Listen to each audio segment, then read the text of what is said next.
प्यारे दोस्तों, वडोदरा से माँ हरीश्वरी का ओम सर्वात्मने नमः। सभी आत्माओं को मेरे नमस्कार। मेरी लिखी हुई कुछ मुक्तक। जब स्वयं में प्रश्न उठता है कि मैं कौन हूँ, केवल प्रश्न उठे इतने से काफ़ी नहीं है, परंतु प्रश्न उठने के बाद आपकी समग्र चेतना उस प्रश्न के पीछे लग जाए और प्रश्न भी दमदार होना चाहिए, साधारण नहीं। अंदर से उठने वाले प्रश्न में दम होना चाहिए। और साथ साथ में ये भी कहूँगी कि भीतर से जो प्रश्न उठे तो आपके भीतर में जवाब भी है, जवाब भी भीतर से ही आएगा। इधर उधर भगदौड़ मत करना, कभी इस बाबा को कभी उस बाबा को, कभी वहाँ सर झुका दिया कभी वहाँ झुका दिया, लेकिन हमेशा के लिए तो अहंकार अकड़ में है, कभी भी झुका नहीं, तो कोई मतलब नहीं। ये सो कॉल्ड बाबा हैं, आपका लाभ उठाएंगे, क्योंकि आपके प्रश्न में भी दम नहीं है तो जवाब में भी दम नहीं आएगा। बंदा दमदार होना चाहिए। तो फिर से बात करती हूँ कि जब भीतर से उत्तम प्रश्न उठता है, भीतर से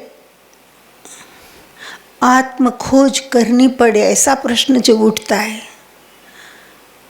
तब ऐसे प्रश्नों को मैं लाजवाब कहती हूँ। भीतर से जवाब भी आने लगेगा, लेकिन इसके लिए फिर से कहती हूँ कि आपकी समग्र चेतना उसके पीछे होनी चाहिए। आपकी संपूर्ण चेतना उस प्रश्न के पीछे लग जाएगी जब, तब जवाब अंदर से मिलने लगेगा। परंतु आज लोगों के पास समय कहाँ, चेतना तो भटकी हुई है, चेतना तो टुकड़े टुकड़े हो गई है, चेतना का बोध ही नहीं है। हाथ पैर हिलते हैं, खाते पीते हैं और जैसे पशु पंछी करते हैं, ये सब आदमी करता है, बात वहाँ खत्म हो जाती है।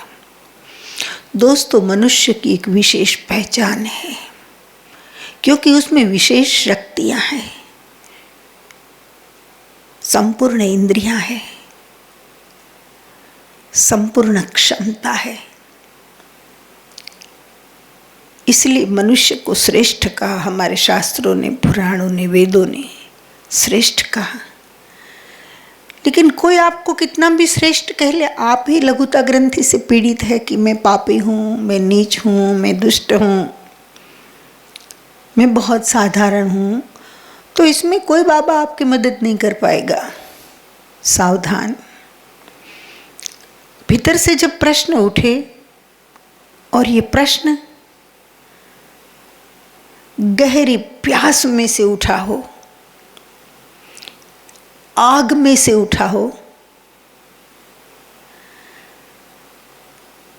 विशेष खोज के लिए उठा हो, स्वयं में क्रांति घटने के लिए उठा हो, तो ऐसे प्रश्न को धन्य है। ऐसे प्रश्न 2-4 बार उठ गए, पूरी जिंदगी में 2-4 बार, और आप जाग गए, भीतर से जवाब आ गया, तो समझ लो बेड़ा पार हो गया।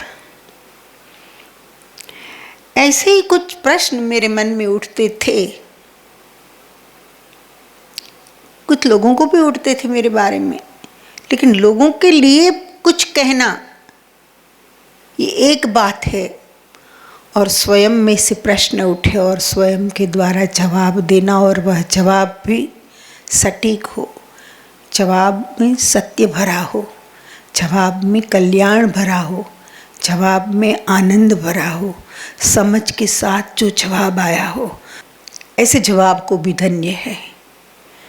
दोस्तों, मैंने लिखा है, मैं मस्त हूँ फकीरी हूँ। तो मेरे भीतर से प्रश्न उठा एक बार, मैं कौन हूँ? एक भजन में भी मैंने लिखा है कि तेरी पूजा प्रार्थना मैं न जानूं, आराधना भी अभी से न जानूं। मैं कौन हूँ, मैं कौन हूँ, पहले इतना तो जानूं। किसने बनाया उसे पहचानूं। खुद की पहचान नहीं और भगवान को ढूंढने निकला। खुद को जानता नहीं है और ईश्वर को जानने निकला। पहले खुद को जान ले, खुदा अपने आप समझ में आ जाएगा। तो दोस्तों, तेरी पूजा प्रार्थना मैं न जानूं। पूजा मैं करूं, लेकिन कब? जब तुझे जानूं तब नहीं। और जब जान लिया तब पता चला कि हम तो हमारी तसल्ली के लिए पूजा करता है, तुझे कोई ज़रूरत नहीं है। प्रार्थना हम हमारी तसल्ली के लिए करते हैं। अगर आपका दिल साफ है तो भगवान को नेक दिल बंदा है पसंद है। भगवान को ज़्यादा शब्दों की ज़रूरत नहीं है। तब लगता है कि प्रार्थना की भी ज़्यादा आवश्यकता नहीं। ये तो सब बेस है, शुरुआत है। लेकिन अगर शुरुआत एक प्रश्न से हो, एक सच्चे सवाल से हो, और ये सवाल है, मैं कौन हूँ? तेरी पूजा प्रार्थना मैं न जानूं, आराधना भी अभी से न जानूं। मैं कौन हूँ, पहले इतना तो जानूं। मैं कौन हूँ, पहले इतना तो जानूं। किसने बनाया उसे पहचानूं। मुझ में अकल्पनीय शक्तियाँ पड़ी हैं, अपार क्षमताएं पड़ी हैं।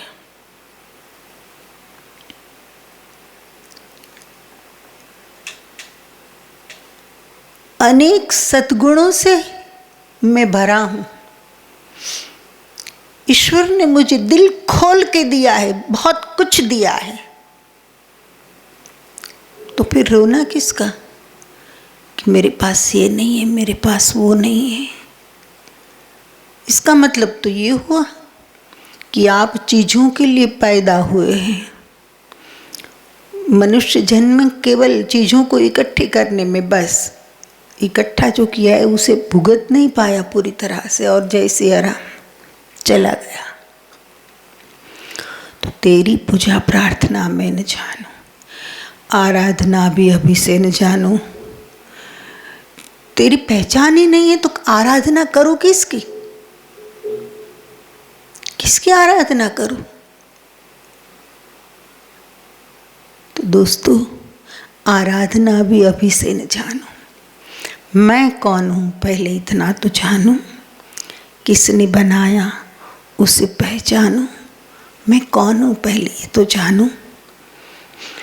तो मैं कौन हूं, ऐसा प्रश्न जब मुझ में उठा, तब काफी समय तक चिंतन चला और फिर भीतर से जवाब, मस्ती हूँ फकीरी हूँ, मैं मस्ती हूँ फकीरी हूँ, मैं ईश्वर की अमीरी हूँ। मैं मस्ती हूँ फकीरी हूँ, मैं ईश्वर की अमीरी हूँ। मेरा मैं मर चुका है, तू ही तू अब बंदगी सजदा। मैं मस्ती हूँ, केवल मैं नहीं, आप भी है। लेकिन प्रामाणिक प्रश्न कभी भीतर से उठा नहीं है। प्रश्न प्रामाणिक होता है तो जवाब भी प्रामाणिक होता है। प्रश्न नॉनसेंस होता है तो जवाब भी ऐसा ही होता है। तो मैं कौन हूं? मैं मस्ती हूं। मैं कहती हूं कि मैं मस्ती हूं, मैं आनंद हूं। भारतीय दर्शन की सबसे बड़ी बात यह है कि भगवान का एक नाम है सच्चिदानंद। सत्य, चित्त और आनंद तीनों का स्वरूप है परमात्मा। Truth is God, knowledge is God, wisdom is God, delight is God. तो दोस्तों, आप कौन हो या मैं कौन हूं? ऐसा प्रामाणिकता के द्वारा जो प्रश्न भीतर से उठे, क्षणिक नहीं। लोग बहुत कुछ करते हैं, बहुत कुछ करते हैं, लेकिन सब क्षणिक। उसका प्रेम भी क्षणिक, उसकी नफरत भी क्षणिक, उसकी समझ भी क्षणिक, उसकी प्रतिज्ञा भी क्षणिक, सब क्षणिक। बंदा क्षण क्षण करके पूरा जीवन काल बिता देता है,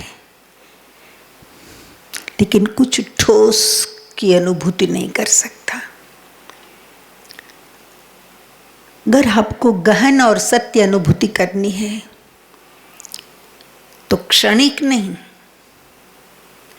समग्रता से प्रश्न उठना चाहिए कि मैं कौन हूं? मैं मस्ती हूं, मैं मस्ती हूं, मैं मस्ती हूं, मैं आनंद हूं, डिलाइट, जॉय। लेकिन वह आनंद स्वतंत्र होना चाहिए। आप कहेंगे कि माँ, इसमें आपने नया क्या कहा? हम लाइफ को एंजॉय तो कर रहे हैं। नहीं, ये एंजॉय कर रहे एक अलग बात है, अच्छी बात है, लेकिन तरीका गलत है, माध्यम गलत है। परिणामतः जब तरीका गलत होता है तो जो आपका एंजॉयमेंट है, आनंद है, वह माध्यम हटने के साथ हट जाएगा। जैसे कि किसी को शराब पीने से मस्ती चढ़ती है, तो शराब उतरी, मस्ती उतर गई। गुब्बारे में से हवा निकल जाती है तो जैसी स्थिति होती है ऐसी स्थिति आदमी की हो गई।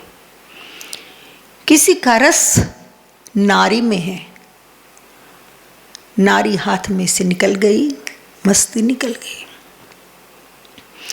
किसी का रस धन में है, धन गया, मस्ती गई। कहने का तात्पर्य है कि आपकी जो मस्ती है, आपका जो आनंद है, वह डिपेंडेंट है और किसी चीज पर आधारित है, किसी नाशवंत चीज पर आधारित है, किसी क्षणिक चीज पर आधारित है। तो क्षण गई, मस्ती गई। मैं ये कहती हूं कि आपकी मस्ती का जो माध्यम है वह आप ही बन जाओ। आप कहेंगे ये कैसे हो सकता है? यही हुआ है बुद्ध के साथ, यही हुआ है महावीर के साथ, यही हुआ है शिव के साथ, यही हुआ है कृष्ण के साथ।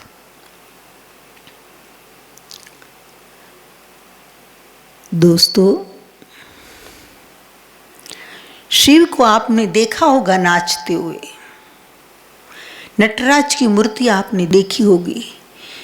कितना सौंदर्य है, कितना आकर्षण है, कितनी दर्शनीय मूर्ति है, कितना लचीलापन है उसके नृत्य करने में, कितना लचीलापन।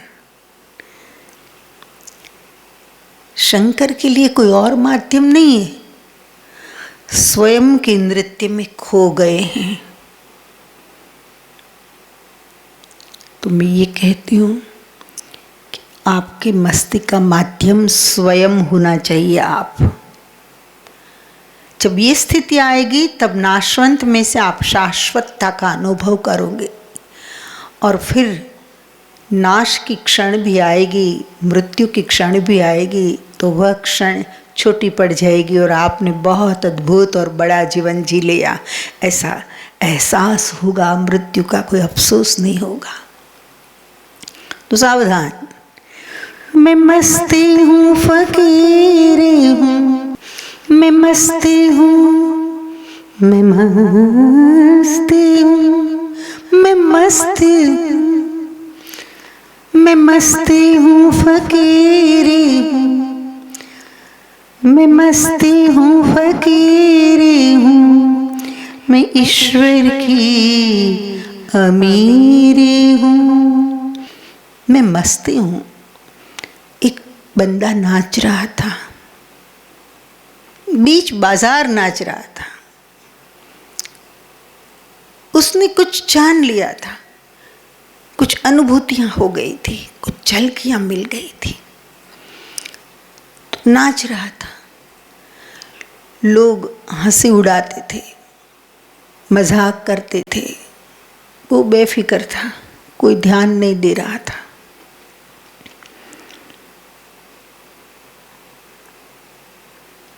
कुछ लोग उसे पकड़कर पूछते थे, ये दुनिया बड़ी जालिम है, आप अपनी मस्ती में रहना चाहोगे ना तो भी नहीं रहने देंगे। उनको तकलीफ होगी कि ऐसी मस्ती हमारे पास तो नहीं हो रही है, क्यों ले रहा है। बहुत जालिम है दुनिया। लोग पकड़कर खड़ा करके उसे पूछते थे क्यों नाच रहा है, वो जवाब नहीं देता था, भाग जाता था। तब लोगों ने कहा पागल है। ये दुनिया की एक विशेषता है, जो दुनिया न समझ सके ऐसा कुछ आप करते हो ना, तो दुनिया कह देगी कि पागल है, और एक के बाद एक लोग मुहर लगाते जाएंगे, एक के बाद एक, हाँ पागल है, हाँ पागल है। एक और सारे पागल मिलकर मुहर लगा रहे हैं एक सही बंदे पर, पागल की। तो दोस्तों, हमेशा याद रखना कि हमारा मूल स्वरूप है, ये तो मस्ती है, आनंद है। इसलिए तो भारतीय दर्शन ने कहा कि सच्चिदानंद रूप आया। उसका एक नाम है सच्चिदानंद, सत्य, चित्त और आनंद, सत्य, ज्ञान और प्रसन्नता।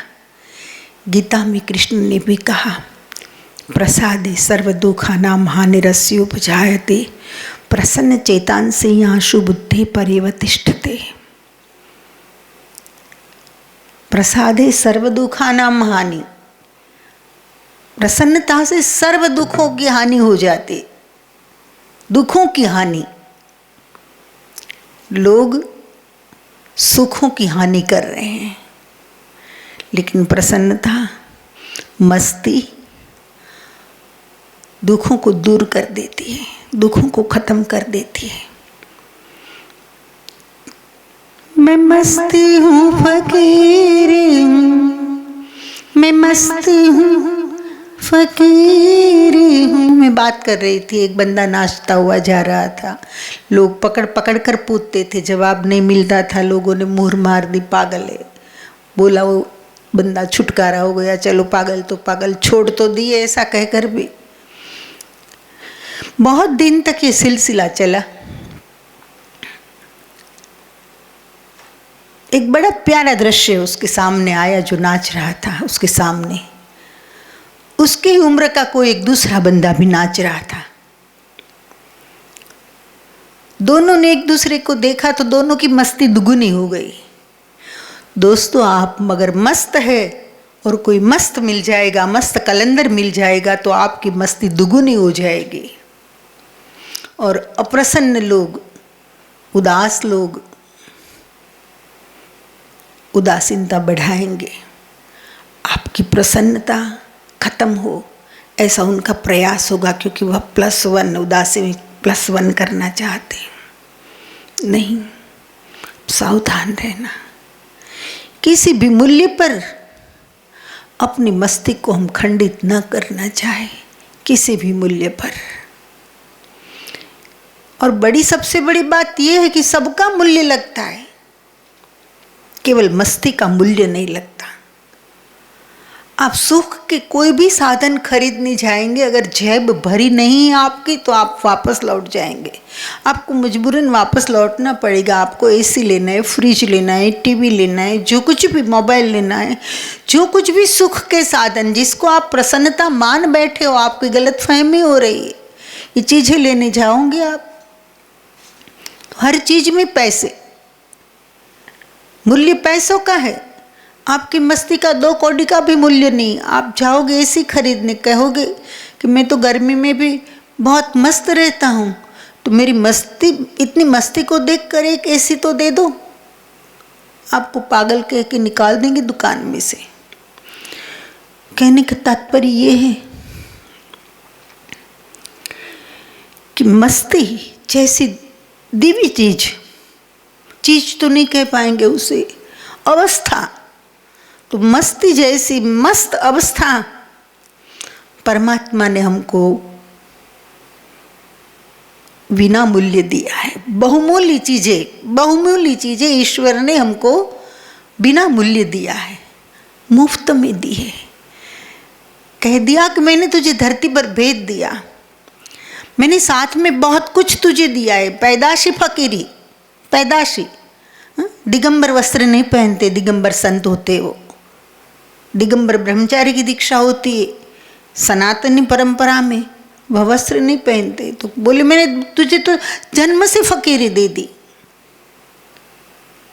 लेकिन समझने वाले कितने समझने वाले।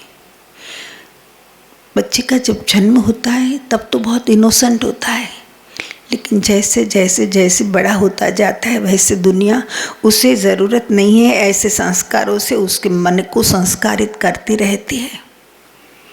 और बेचारा 25 साल का होता है तब तक सब कुछ उसने खो दिया होता है, बोध भी खो देता है। सब कुछ खो जाए तो चलेगा, सब कुछ लूट जाए तो चलेगा, लेकिन आपका बोध खत्म हो जाए ये नहीं चलेगा।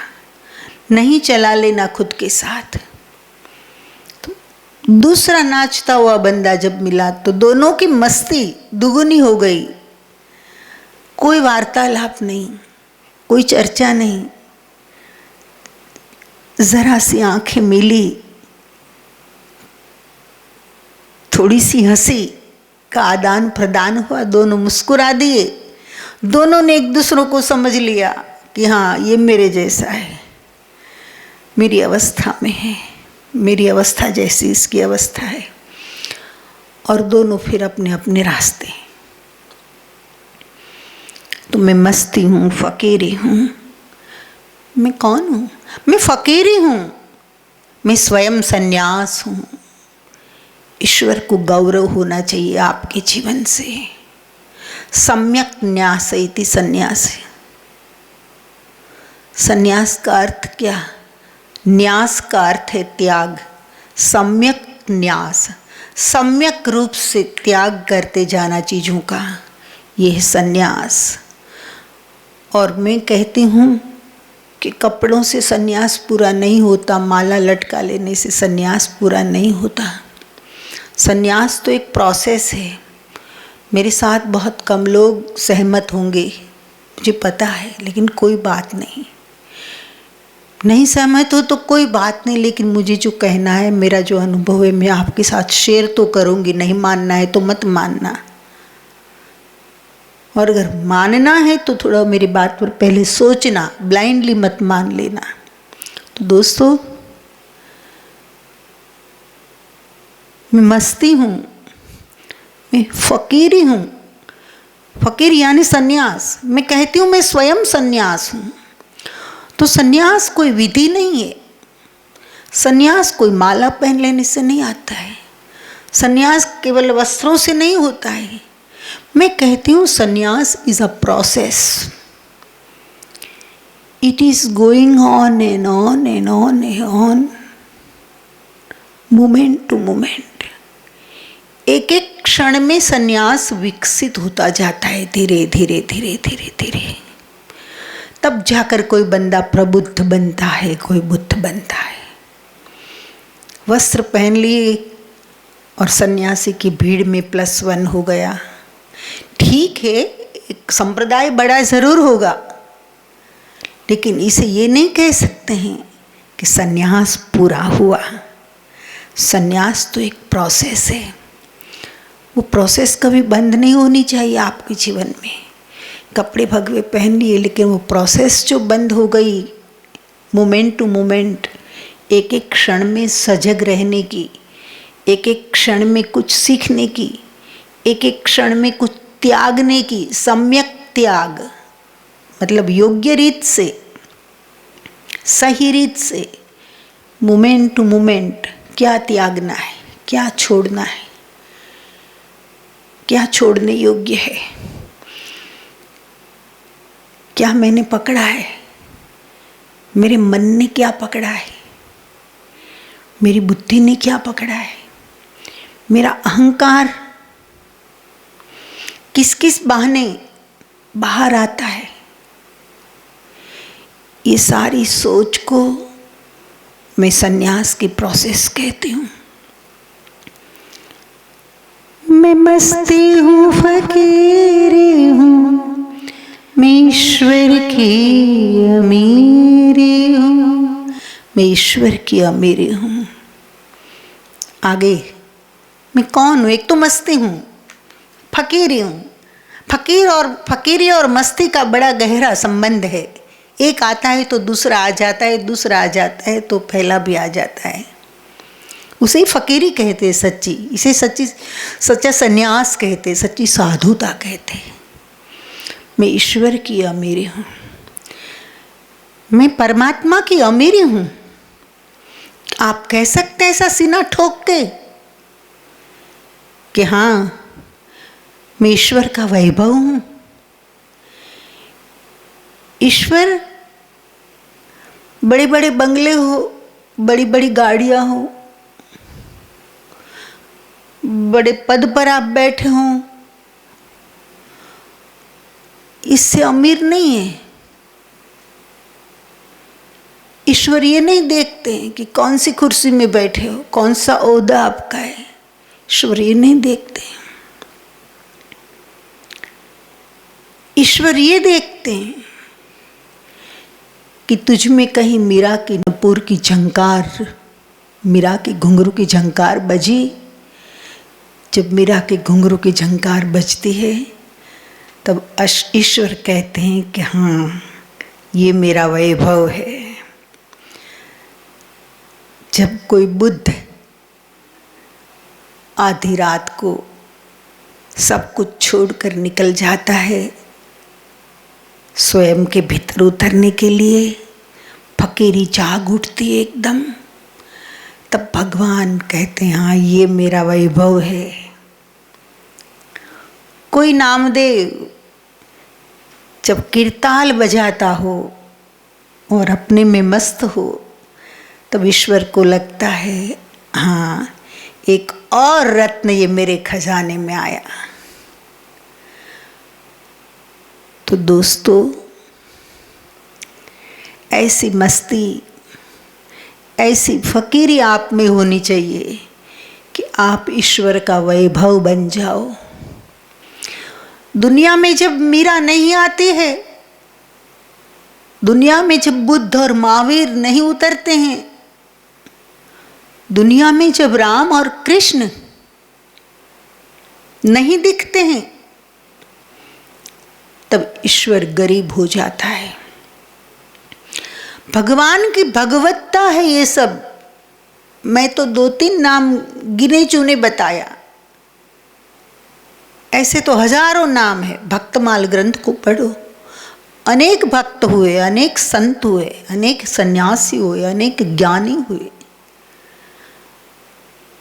तो आप सीना ठोक के कह सको, ऐसी आपकी साधना होनी चाहिए कि मैं मस्ती हूँ, फकीरी हूँ, मैं ईश्वर की अमीरी हूँ। इस दुनिया में भले मुझे कोई अमीर कहे ना कहे, इस दुनिया के साथ मेरी कोई स्पर्धा नहीं है। मैं तो ईश्वर की अमीरी हूँ, उसकी अमीरी हूँ, ईश्वरीय वैभव हूँ मैं तो। भगवान ने बसा रखा है, उसके दरबार में मेरी जगह है। ये बहुत बड़ी बात है। मैं मस्ती हूँ, फकीरी हूँ, मैं ईश्वर की अमीरी हूँ। मेरा मैं मर चुका है, मेरा मैं मर चुका है, तू ही तू अब बंदगी सजदा। मेरा मैं मर चुका है, मेरा अहंकार तो कब का मर चुका। किसी ने गालियाँ दी, भाई तेरे पास जो था ये तूने दिया, मेरे झोली में रखने की जगह नहीं है, आपकी गाली आपको वापस जाएगी। अहंकार होता है वहाँ चोट पहुँचती है, अहंकार होता है वहाँ ठेस लगती है, अहंकार होता है वहाँ झगड़े होते हैं, अहंकार होता है वहाँ रोना रुलाना होता है। जहाँ अहंकार होता है वहाँ माहौल तामसी होता है बड़ा। अनुभव करना आप, बाहर से तो बहुत सुंदर लगेगा आप किसी के वहाँ जाओगे तो, लेकिन नहीं पूछने पर भी बता देगा अहंकारी आदमी कि ये सोफा है ना, ये तो इम्पोर्टेड है, हमने खास इम्पोर्ट किया है उसे विदेश से। उसका अहंकार सोफा में लटका था, उसकी वैल्यू कितनी, बस जितना उस सोफे की। दोस्तों फिर से एक बार याद रहे, मैं मस्ती हूँ, फकीरी हूँ, मैं ईश्वर की अमीरी हूँ। मेरा मैं मर चुका है, मेरे अहंकार को लटकाने के लिए कुछ मेरे पास अब बचा नहीं। सूखे पत्ते की भांति सब गिर गया, जो अनावश्यक था सब गिर गया। अब जो रहा है दिखाई देता है आपको, ये ईश्वर से दिया हुआ ये जो शरीर है मनुष्य का वह है, और इसमें और आपके पास जो पैनी नजर है, तो इसके भीतर आपको मस्ती, फकीरी, सत्य चित्त आनंद, बस उसका दर्शन हो तो समझना कि आप भी सही रास्ते पर हो। बाकी आप जानो। मेरा मैं मर चुका है, अहंकार मेरा मर गया है। आपकी प्रशंसा भी आपके पास आएगी, आप हमारी प्रशंसा करेंगे तो इससे हम फूल नहीं जाएंगे, और आप हमको गाली देंगे तो इससे हम व्याकुल नहीं हो जाएंगे, दुखी नहीं हो जाएंगे। तू ही तू अब बंदगी सजदा। अब तो बंदगी कहो, प्रार्थना कहो, आराधना कहो, पूजा कहो, उपासना कहो, तू ही तू, तू ही तू, तू ही तू, मैं अब बचा ही नहीं। कबीर ने कहा है कि जब मैं था तब हरि नहीं, जब मैं था तब हरि नहीं, अब हरि है मैं नहीं। जब मैं था, अहंकार जब था तब हरि नहीं, अब हरि है, अब हरि आ गए, अब हरि है तो मैं नाही, मैं की जगह नहीं बची। प्रेम गली अति संकरी, तामे दो न समाए, प्रेम गली अति संकरी, तामे दो न समाई। तो याद रखना, केवल मैं नहीं, तू भी मस्ती है, तू भी फकीरी है, आप भी मस्ती है, आप भी फकीरी है, लेकिन उस अवस्था तक पहुँचो तब, अनुभव करो तब, मेरे कहने से नहीं। मैं तो खाली बता रही हूँ कि मेरा अनुभव क्या है। तो मैं मस्ती हूँ, फकीरी हूँ, मैं ईश्वर की अमीरी हूँ। मेरा मैं मर चुका है, तू ही तू अब बंदगी सिजदा। मेरा मैं मर चुका है, तू ही तू अब बंदगी सिजदा। दोस्तों आज यहाँ विराम देते हैं, कल आगे सत्संग करेंगे।